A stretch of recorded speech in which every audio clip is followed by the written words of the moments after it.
Hey, Speech Scope listeners. Today, we're shaking things up. This episode was recorded at the ASHA Convention with real SLPs chiming in. We're diving into a super interesting topic, executive functions. And who better to guide us than the incredible Lauren Schwabish, a person-centered neuro SLP. Our conversation is packed with insights and tips you can actually use. Plus, you'll hear questions and ideas straight from fellow SLPs at the convention. This is going to be a fun, knowledge filled ride you won't want to miss.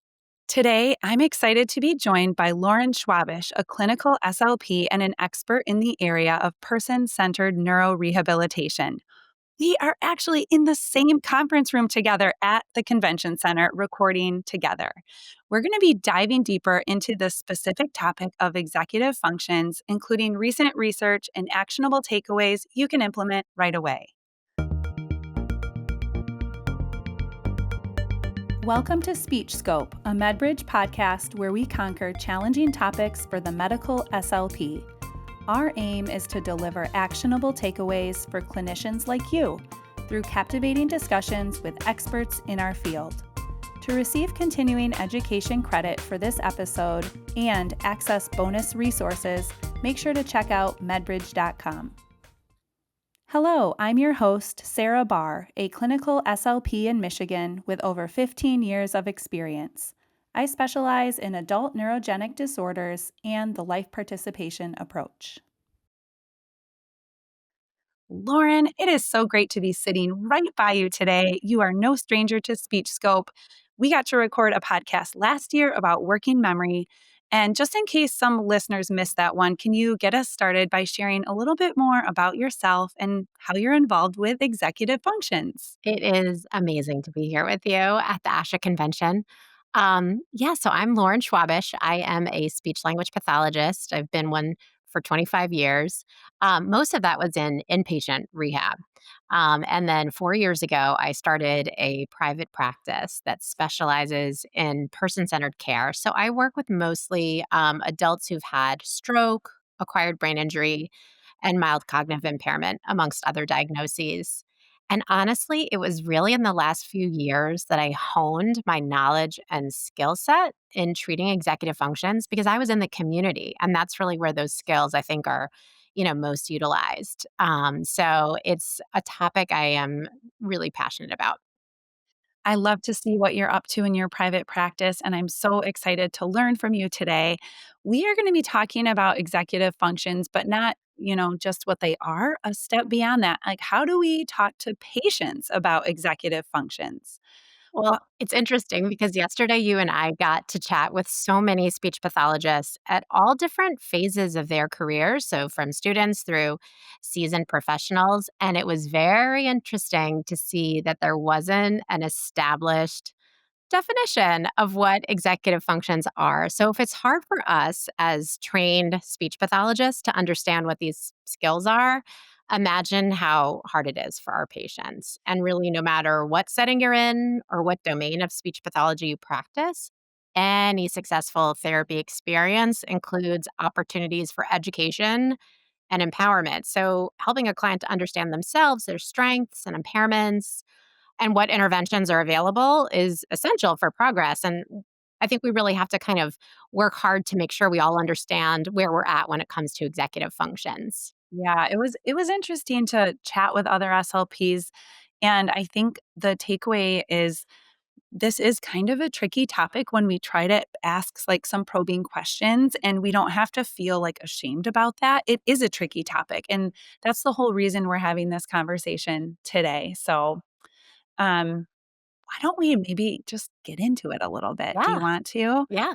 Okay, Lauren. So let's just get on the same page as we get started here talking about executive functions. Are we on the same page when we say executive functions? What does that really mean to you, or how would you suggest we think about that? Hi guys, you guys are students. Yeah. So we are talking about executive functions.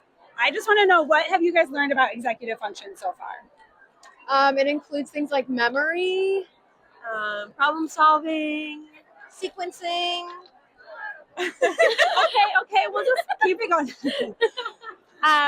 Can you guys name any other executive functions? Planning. Yeah. I'm Sarah. Who are you? Hi, I'm Ashley. Okay, executive function question here. How do you like to explain executive functions? So I feel like I don't know a lot about executive functioning, but what I know about it is it's like kind of like the buzzword for ADHD. It's like that inability to control your body, that impulsiveness. If I'm on the right track. Yes, and what is a goal that you might set for executive functions? So I have a kiddo in particular that I'm thinking of, and he is very ADHD, and I have a goal more for following directions, depending on like their language. What other things we might want to include, but that's kind of what I do. So I would love to know more. So, Zena, we were just asking about executive functions. What was your first response? I don't know what to say. Okay, so now you don't know what to say, but I bet you do know a little bit. So, if someone off the street was to ask you, what are executive functions? Would you even know where to start? I mean, in general, I would probably say things that your ability to do things on a daily basis, having those skill sets, planning, organizing, things It's like been a that. popular one. Yeah. People listing those skills. Yeah. Yeah. Would you know any interventions that you would use that target executive functions? Trying to think. I'm not quite sure. Yeah. Okay, great. Yeah. So this is Elena. What are the executive functions? So executive functions are those higher level cognitive skills like organizing, problem solving, planning, initiation, and task drive. I love working on it, super functional. We do lots of therapy with things that really get patients going, like using their phone or how to get back to work. It's a great way to kind of get patients back into the community. So when you see a patient and they have been labeled as maybe having executive dysfunction or higher level cognitive skills, how does that make you feel? Because some people get nervous. And it sounds like you love it. I love it. It doesn't make me nervous. I feel pretty connected to it because I'm pretty good with tech devices, and I know how for our younger patient population and our older too. I know that there's lots of different compensatory strategies that people can use, especially in 2025. There's just a lot of things that we can do to really optimize the patient's confidence in whatever they want to do. It just takes a little bit of creativity, which is fun. Love that word. Thank you so much. Awesome. Thank you. It was really interesting because when we were going around and talking to this wide range of clinicians here at ASHA, we saw students all the way through, people who've been practicing for a while. And one concept in executive function that didn't come up as a definition was this concept of self-awareness. And so there's two types of self-awareness that we want to think about when we're talking about executive functions. One is the intellectual awareness, which is knowing that a challenge or a deficit exists. And then there's online awareness, which is recognizing the challenge as it is occurring. So if we think about it, someone might, in a session sitting with you, understand the concept, but then when you put them into an actual functional activity, for example, someone with an acquired brain injury, there may be some breakdowns in how well they are able to monitor. So, those concepts of self monitoring and self management, I think, are really where we need to start when we begin to talk about executive functions. I like that. That seems like maybe some easier words for people to understand too, which is better than saying some of the SLP type of words that we might be using. Um, do you do you think that we should parse things apart when we're talking about executive functions, like kind of have that list of like planning, organizing, sequencing, attention, memory, or like where does your brain go when you're looking at executive functions? Wasn't that funny that it was as we were talking to everyone when we asked them about executive functions? Once we told them we weren't quizzing them, right? Yes. They could just tell Like, us what it's they wanted. okay. Right, it's okay. We're not putting you on the spot. Yeah. But people would just start naming domains. And some of them, I would say, are in the category of higher level thinking skills, right? So planning, problem solving, sequencing, organizing, those to me are very much like high level thinking skills. But executive functions, I think really gets in as we're building on that self management. There's a couple of wonderful resources that I think really get at the foundation of those skills. And so maybe we can talk a little bit about some of these like core abilities. Can you say some of the modalities you do like to think about and tell us a little bit more about those for Sure. executive functions? Sure. So I think what we really want to think about is going to some of the trusted researchers that we look to, especially for cognition, and think about what commonalities are present. Because actually, there's some variation in how they even define executive function. So, for example, Russell Barkley is a renowned ADHD expert.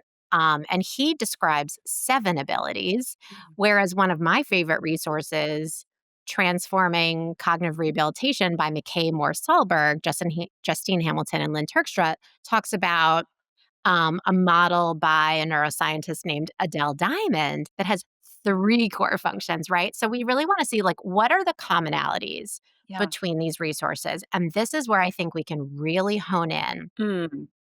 on a few things. One is inhibition and working memory. And actually, a third is cognitive flexibility. Mm. So notice, I don't know, Sarah, did you hear anyone talking about those yesterday? No, I don't know if we got anyone with those on the list. So they're not the first terms that come to mind for many of us, but it makes sense as why they should be. And so the bottom line up front is this, that executive functions are all about self regulation. And as Diamond writes, executive functions make possible mentally playing with ideas, taking the time to think before acting, meeting novel, unanticipated challenges, resisting temptation, and staying focused. So these are very much, I would say, the foundational behaviors that we need before we get to planning, Mm. before we get to sequencing, right? You really need to be able to control your cognitive abilities so that you can take advantage of those higher level skills. Ooh, this is good because that's not how we talk about things. So let's just take some time to soak in those three pieces that you said. So, can we start with inhibition? Like, tell us Sure. a little bit more about how you think about that. So, inhibition is defined as the ability to override a strong internal predisposition, or external lure, and instead do what's more appropriate or needed. So, I always think about when I'm doing my documentation at the end of the day and my cell phone is sitting next to me, it takes a lot of inhibition not to pick up my phone and scroll through Instagram or respond to a text message. So, inhibition is the self control required to resist those temptations and resist acting on impulse. And I think we use impulsivity as like, it can mean different things in different settings, but it's really that ability to selectively attend to your target and inhibit or turn down the volume on your attention to non relevant or irrelevant or interfering stimulus, Mhm. right? That's So, good. inhibition is what Yep. keeps us from falling into bad habits Yep. or just giving into the temptations that are everywhere. You would then put that kind of under that executive function umbrella. So, inhibition. That is a core executive function. Yes. Okay, Lauren, we were just talking about inhibition. This is a great functional example. So imagine you're at a convention and you're walking through the hallways and you just have things pulling your attention left, right, and center. So you might be trying to selectively attend to arrive at one specific booth, let's say the MedBridge booth, but you are being pulled in every which direction. Maybe your inhibition skills are lowered and you're just jumping at the freebies. Right. And, oh There's my God, there's a candy. friend. Oh my gosh. Yeah. And so this is a great real world example is. of where your inhibition skills and your working memory, what's that task I intend to follow up on? How do I want to get there? Has got to be really working hard Yes, because this is a really distracting place. it is. But we got it. We got it. Second one on the list, working memory. And don't you know, we've already done a podcast about this. But just to review, we talked about the Badley model in our working memory conversation. And so, working memory is that workspace for executive functions. It is that capacity to hold onto information in mind and manipulate it in order to execute more complex tasks.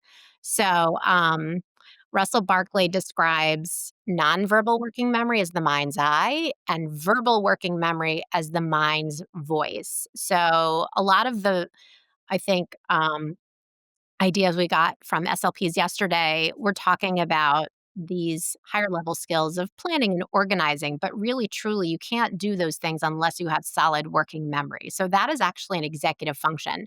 And I think it's complicated because it has the word memory in it, but it's really about being able to hold on to ideas and mentally manipulate them so that you can do that higher level task. Yeah. Okay. Third core executive function is cognitive flexibility. Tell us about that one. So that's the ability to shift perspective, right? So again, being flexible to imagine something from a different vantage point, could be spatial vantage point or more figuratively, like understanding another person's perspective. That's also known as theory of mind or interpreting abstract language. When we think of flexibility, it's really the capacity to generate alternate solutions when the ones we try don't work out at first. This is really good. Okay, so I'm hearing you say maybe the first thing we talk about with clients, if we're looking at executive function, are these three: inhibition, working memory, cognitive flexibility. Those are the core things they need to really have intact before we go even higher level with planning, organizing, sequencing, the things that people usually talk about. Is that correct? That is correct. And Okay. in our last conversation, I talked about the building analogy that I always give. Yeah.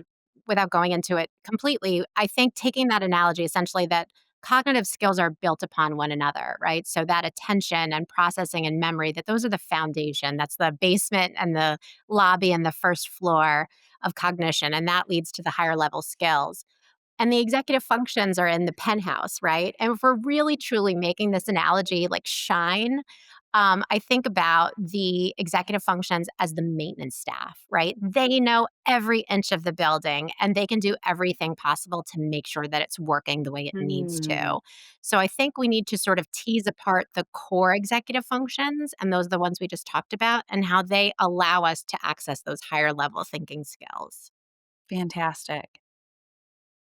You get to treat executive function challenges quite a bit in the population you're seeing. I'd love to just hear some examples of what is it actually looking like for your clients, their care partners, just like what are some typical type of situations you might be seeing, like noticing executive function issues?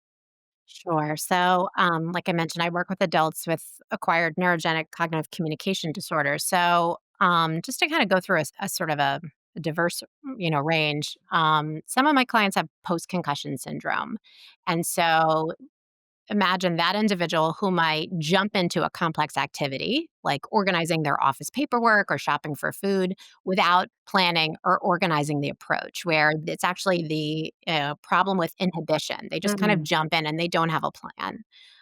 That is something that I'm working on with someone currently. A client with aphasia, where maybe they have a communication support and they're using it well in a very structured therapy session. But then when we get into those unstructured conversations with an untrained partner, perhaps their challenge might be in that self monitoring piece where they can't really flexibly adjust and pivot how they use that communication support, even though it's there because they struggle with navigating that novel circumstance.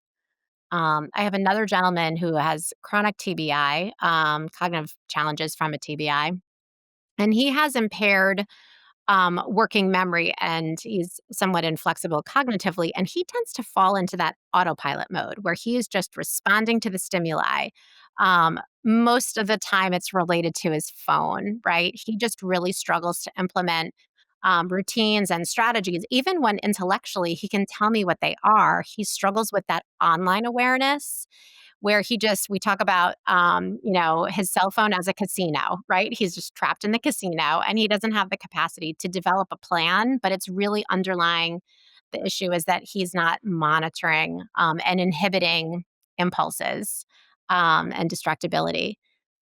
I have a client with MS who she might start out really strong, right, with a desired task. Like she loves to garden, so she wants to buy plants at the garden center. But then she has to abandon her cart because she's gotten overwhelmed and exhausted. And she also struggles with that online awareness. So she's having difficulty noticing when her cognitive energy is depleting. And she can't be flexible with adjusting her plan so that maybe she buys fewer plants and gets to, the car sooner. And I also really want to talk about clients with early dementia because I think Mhm. that, memory as a domain is certainly something we associate with dementia, but it's truly the executive function challenges that really start to show up. So, for example, a client with early dementia who used to cook dinner may no longer be cooking, or she's starting to reduce participation in social gatherings. She might say that she doesn't feel like doing it or she doesn't have to do it. But really, when you break it down and understand it's challenges with working memory Yeah. and really being able to effectively execute a plan. And so those are things that are No, just happening in my schedule throughout, I like throughout the that week. you shared so many different clinical backgrounds because I think a lot of times when we hear executive functions, we're just like, oh, TBI, but you're right. It's like from dementia to TBI to even aphasia. And I know I've been following some of the research they're doing for aphasia of how important it is to also address executive function so they can use strategies. So, Okay. Hi, Sophia. It's so good to see you. We're talking about executive functions, and we would love to know how do you explain executive functions to your clients? It's how you get through the day, how you organize your life, but do it efficiently. I like it. Do you have any analogies that you like? Like sometimes people will use conductor or like a CEO of a business. Do you have any like sort of descriptive features that you think will help patients understand this complex concept? Oh no, I don't know. No, I don't think I normally use that. I think I just kind of describe like, how do we get through our day, and you didn't have to think about it before, but now you do. Yeah. Excellent point. And then do you have a favorite resource that you really enjoy when it comes to executive function strategies, or do you feel like you just kind of have to make it up as you go? I think you have to make it up as you go, but also depending on the person too, right? So you have to test out multiple strategies and then figure out what works for that person. Excellent. Okay, so this is Adrian. She has a really yummy smelling chocolate chip cookie that she's not eating right now because she's going to talk about executive functions. Yes. So you're a student, a master's student, Yes. and you were just making a really good point about working with adults and kids and executive function. Yeah. As a grad student and as a previous SLPA, I feel like I've seen executive function in so many different aspects. And in a way, it's a little hard to kind of define it and really hone in what it is specifically. Because the best way that I describe it to like my families or even my kids is it's like your control center. It helps you with that problem solving. It helps with just how you live your day-to-day lives, and it looks different for different people, but obviously it's difficult to explain that to maybe an adult versus a kid, even like a younger kid who might not have that full picture. And so yeah, in a way it's a little challenging to kind of talk about. Do you feel like you have an analogy like cooking up to talk about it with kids? Because I think that control center makes so much sense. But how would a kid get it? Yeah, I mean, usually, especially if the kid like loves video games, I'm like sometimes the buttons don't work all the way, or sometimes like you press it too hard and maybe it gets jammed or something, or maybe you miss the button that kind of gives you that shortcut that you need. And so that's kind of how I've been defining it. I know that I'm going to steal it. It's so good. It's so good. And it's so relatable. That's Yeah. what we need. So we're all about just trying to come up with analogies that take this really complicated idea Right. and make it make sense to the person. That was perfect. okay, I heard you say a couple little hints of your analogies already so far, and you are the analogy queen when it comes to giving us ways to explain things to clients. So I wanted to know, how do you like to explain executive functions to clients? Okay, so you are Abby. I am and we were just talking about executive functions, and you mentioned you have a bunch of executive function clients right now. And tell us how you are figuring out what to do. If I'm being honest, I'm using a lot of chat GPT and client care from other SLPs in my clinic, but mostly ChatGPT. Very interesting. AI saving us. What is ChatGPT telling you to do? A lot of planning, time management, organization. And do you feel like it gives you resources for how to treat those skills? No, not at Got it. all. Okay. Would you say that you are seeking good, solid resources on how to deal with executive functions in your clients? Yes, definitely. I think, if we sort of look at some of the things we heard yesterday, I'm going to fully steal from one of the students of all people that we spoke to. And she was talking about the controller Yeah. of a video game, right? The controller of the video game allows you to play. And she said sometimes you might hit the button a little too hard and you don't get the outcome you wanted, or you might forget that a button is there. And so you can't get that shortcut. I mean, is that great? That's so good because I feel like a lot of us maybe know about the command center analogy, and I feel like this is like the new fresh, like video games, like the controller. So yeah, that's a really good one. I think also I want to get away from using executive, like confusing executive function with like the CEO Mm. of a business, only because I think a CEO is kind of looking at sort of that broad view. But if you think about it, it's probably, the administrative assistant, or it's someone else who really knows, the big picture of what's going on. So perhaps maybe an orchestra conductor. What do you think Yes. about that one? Yes, I was gonna say I was looking on social media last month and people were discussing this topic. And I'm gonna just read what comment I saw on social media. They said, the frontal lobe's like the conductor of the orchestra. It looks at how we're thinking and tells some like sections of the orchestra to play louder or quieter, speed up or slow down, know when a tricky spot is coming up, practices how to get it right, and makes judgments on how well it was going. So if the conductor can't do their job, then the whole orchestra can't perform as well. I kind of Mm-hmm. like that one too. That's a great one. Huh. Mm-hmm. Okay, so let's talk a little bit about when we have a good understanding about executive functions, how can we take what we know from research and put it into practice in the clinic? I know that something you're really passionate about, which ties into the analogy thing, is just how to use a health literacy approach to really help clients understand what their challenges are. And can you talk a little bit about how you know when someone gets it, when you explain something? Yeah, I think especially for something like executive functions that just requires a lot of explanation and information, we need to avoid bombarding a client, right, with all that we know, especially if we feel like we have to explain these domains with so many different other domains. So, Mm. first and foremost, whenever we're doing, I think, any education, we need to get a sense of what their learning preferences are, their strengths, their challenges. Does someone learn best by watching a video, or do they like a handout? Are they more receptive to visual or verbal information, right? So even just figuring out, and that's actually a nice way to start the conversation, because what we want them to really feel is, do you know your own self? Do you know your learning style? How well do you know your brain, right? I'm a huge fan of open-ended questions, right? Like, tell me what this feels like. I think a lot of people know mistakes, right? Some people don't really know mistakes at all, actually. But people who are experiencing problems in everyday life, they can see the errors, but they don't necessarily understand the why, what is happening. And that's really where I think we can fit in.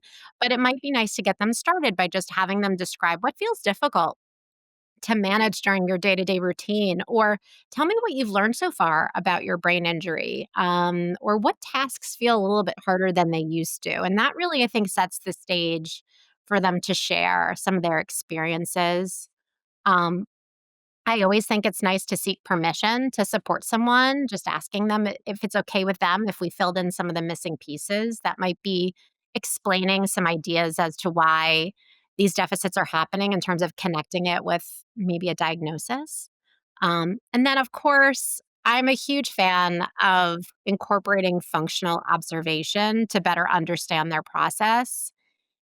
and also use it to highlight their strengths and areas. So that could look like making a phone call to ordering a meal, right? If you're in the hospital, or logging into a medical portal, or sending an email, right? So Yeah. skills that we sort of assume everyone, has it at some point been able to do. And then ask them to try it out with you. And then what you can do is you can reflect back their experience like, hey, that looked a lot harder than I bet, you thought it was going to be, or maybe that it used to be.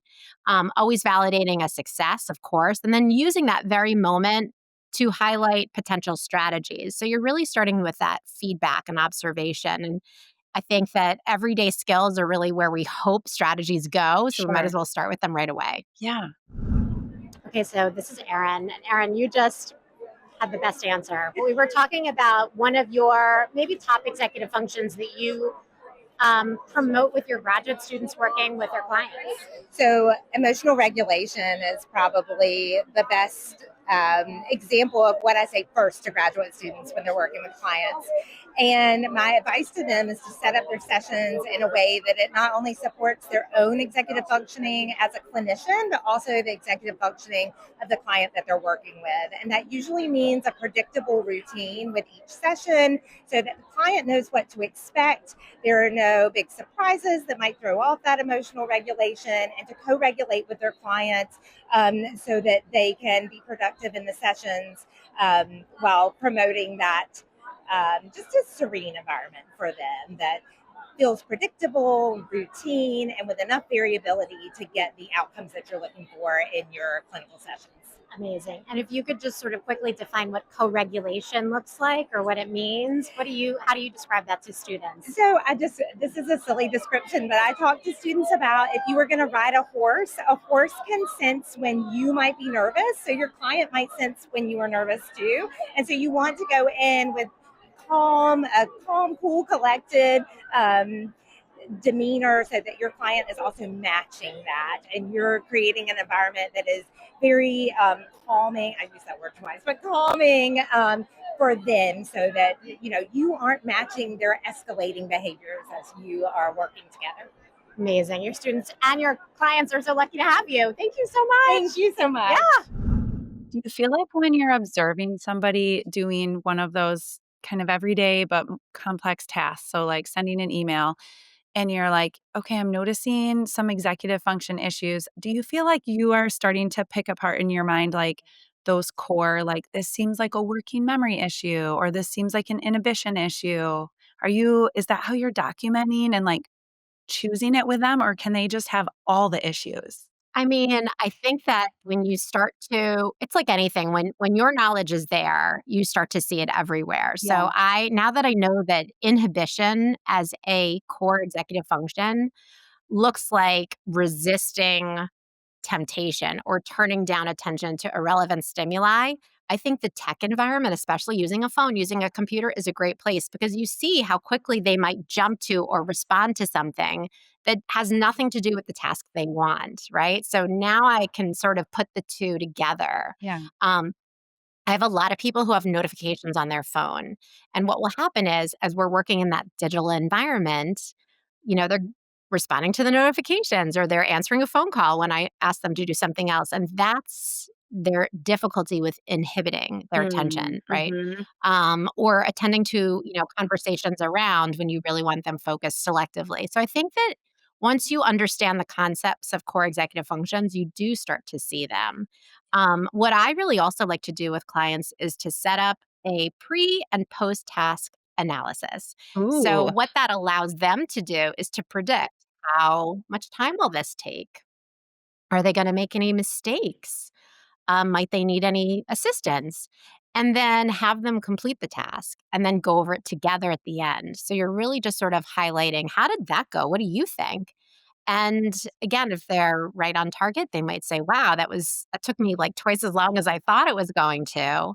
And then we can fill in and say, you know why? Here's what I think is going on. You forgot what you were doing while you were doing it, right? So your working memory, your ability to hold on to that information long enough to make that phone call, it failed you. And that's how I can help. So I think that really sets a great position. And then, of course, Sarah, teach back. Yeah. So they get it.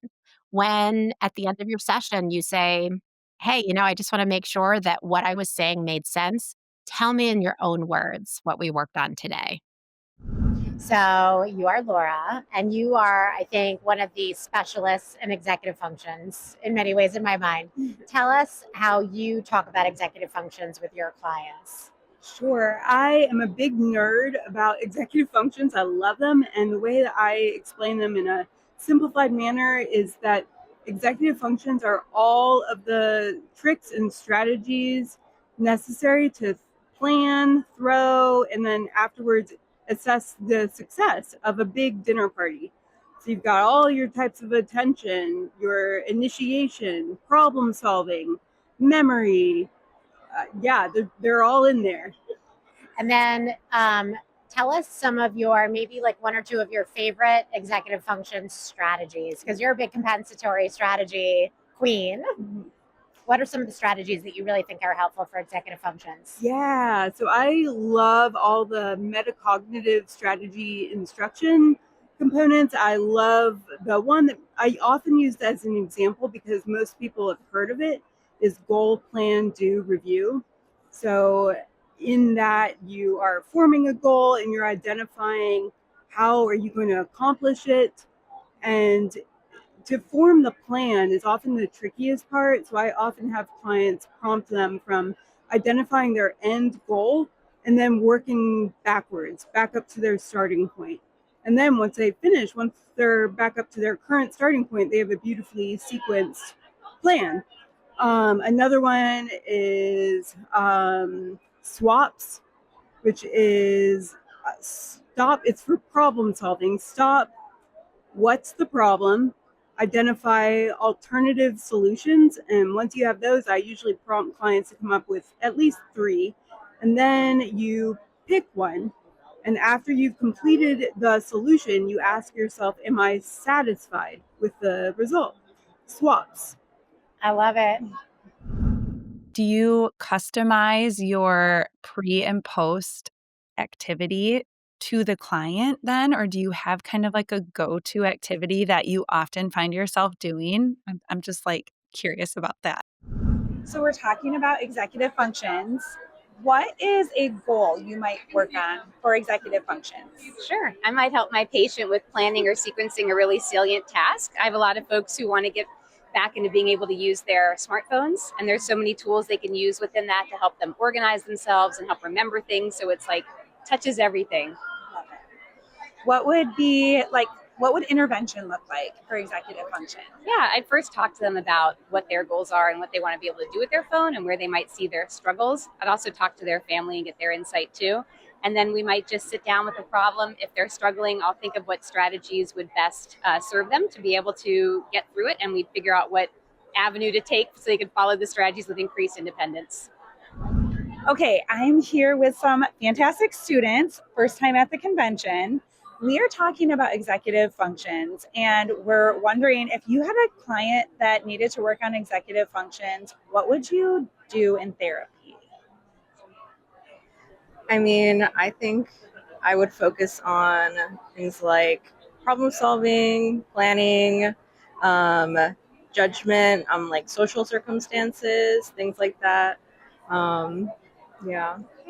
Anything you want to add? I would say the same. I just think of like everyday activities, the things that we kind of don't think about but just do. So, like you said, decision making, problem solving, how to go through your day appropriately. How confident do you feel explaining executive function issues to a client?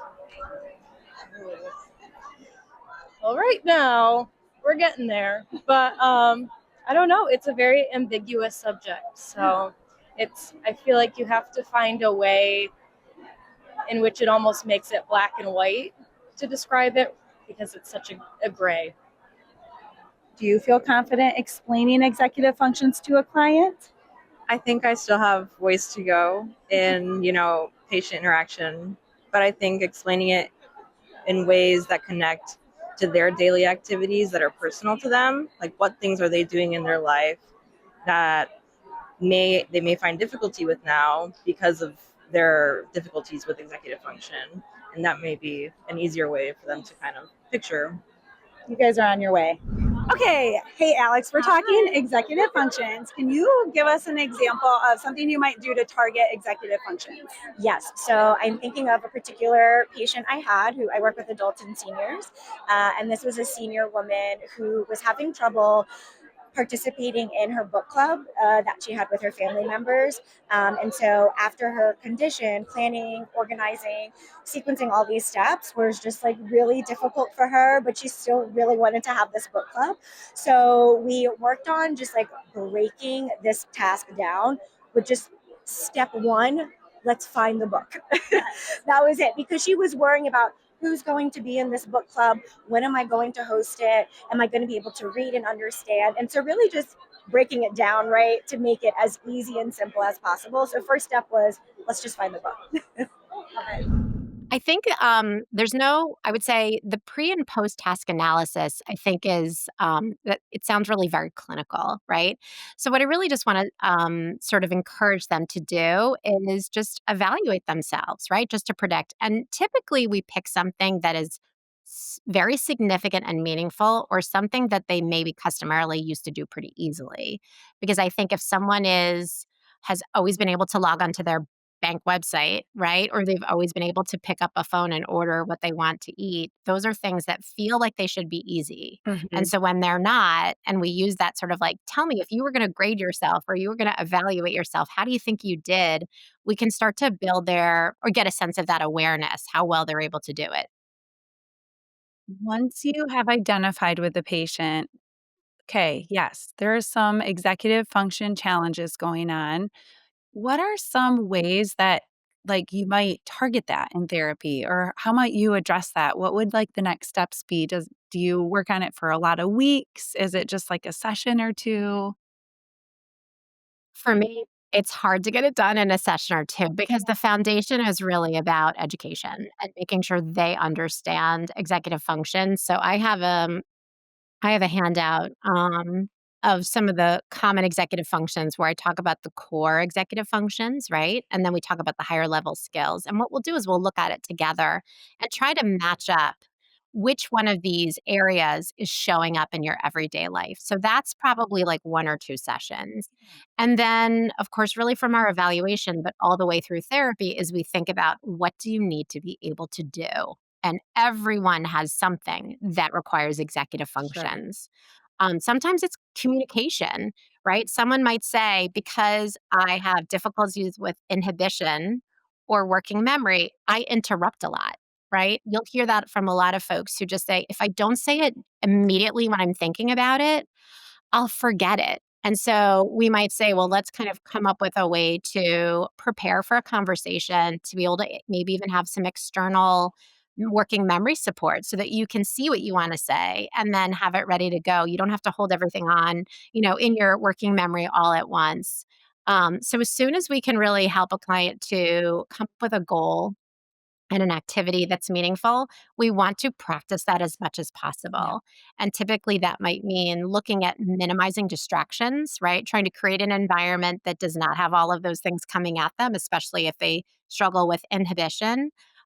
Or even coming up practicing cognitive flexibility to say, hey, you want to try it this way, but you know what? We're in the hospital, so we're going to have to try it, a slight different way. What would be Yes. plan B, plan C? So sometimes actually it's planning the activity with the individual That's that fun. promotes the skills, right? And Yes. then you can constantly give them that feedback to say, we're really working on these higher level thinking skills just by creating this opportunity. So by the time you get to your task, maybe you only need to do it once or twice, and you've built this knowledge and strategy awareness all along the way. Awesome. Sounds really like a lot of fun, to be honest, to do that type of therapy. It really is. Can you share an example of a goal, what a goal might look like for executive functions, or maybe like when you're doing those type of tasks, what's something you're tracking or keeping data for? I think s- any treatment session or treatment course is effective when the individual can demonstrate that they own this strategy, right? That they are preparing to use that strategy, or they are monitoring themselves to implement a strategy when it's necessary. So, what we may look at in terms of setting a goal is opportunities for them to integrate a strategy into a personally meaningful task. So, if we identify, let's say it's managing internal and external distractions, which I know is a really big one, I might sit with them and talk about what do you notice pulls your attention away? And then once they understand that, I might go ahead and measure how well they are able to identify those and manage them while they're doing another task. So that might look like attending to comfort needs, right? Maybe they need to use the bathroom before they start a cognitive exercise or manage pain, which is an internal distractor. Yeah. Or in their external environment, are they setting themselves up for success, right? So sometimes it's not even about the task itself, it's about how well do they understand what might get them into trouble from an inhibition and working memory standpoint? And are they putting that strategy in place? And if they can do it with you, then you want to see if they can do it without you, right? So that's where you want to give them an opportunity to practice in another environment. And then you're just collecting the data about is the strategy I gave you working? Yeah. Is it working in a way that is meaningful for you? And then just having those almost like a coaching dynamic model where you're really just sort of saying, like, hey, you're trying to work on this one activity. We worked on that strategy. Did you use it? How did it work? I really want to highlight, I loved that you shared just about like reducing distractions, like internal or external distractions. And you shared like that you sit and you make a list. Like, what are those distractions? Like, when are you noticing them?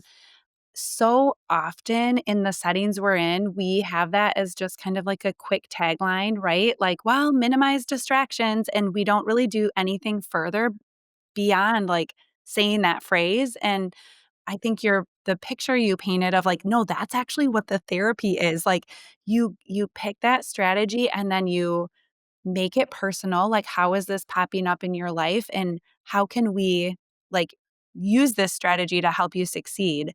That is kind of what the therapy is. It is, and it's so powerful, right? Yeah. Because what you're doing is you're creating this sense again of awareness, right? Their ability to know how their brain Yeah. functions. And so that's where I think about, again, my building analogy, which is so helpful because what we're doing is by managing internal and external distractions is we're shoring up the foundation of that building. But the act of managing those distractions is penthouse level stuff, right? That's the maintenance staff of the, it's really using that top down measure. So you're really looking at in order for me to use my high level thinking skills well, I need to shore up my foundation. It's once they know how to do that, especially in all different environments, so in the community, at work, at school, even in the PT gym, right? If you're working with someone in a hospital setting or a facility setting, and you can sort of train them to see how their attention is better in one environment than the next, and they can advocate for that. That is executive function, right? And you need them to be able to own those because they really have to carry them to all the different places where they spend time. Yeah. This has been a really fun conversation at the convention, like learning and talking about this with other SLPs together, kind of talking about what's tricky about this. If we had to pick 2 or 3 actionable takeaways for clinicians to put into practice next week, what would we want to have on the list? I think, as we've really understood, understand what executive functions are. And again, there's great resources. We just mentioned Adele Diamond has a great paper. It's from 2013, and it really talks about inhibition, working memory, and cognitive flexibility. And I Yeah, think if you can really work on understanding those terms, that's half the battle right there, right? absolutely. And then I think, and we say this a lot when you and I talk, it's totally okay to make up your own strategies. So, like, one of my favorite tools that I have for someone who struggles with inhibition is we say, I want you to be a star. And STAR stands for stop, think, act, and review. And she has a big old star sign that she puts where she needs it to be. One of them is at her back door. So she stops and thinks about what she needs before she leaves the house. And we made another one that is more for like administrative tasks at the computer.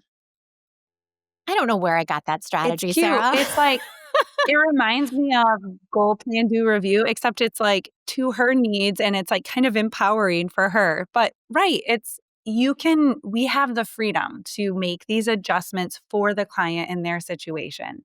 And inhibition is a really tricky one. It's almost like the same thing with initiation, right? It's almost like, how do I get into that brain and get it to either like start or stop?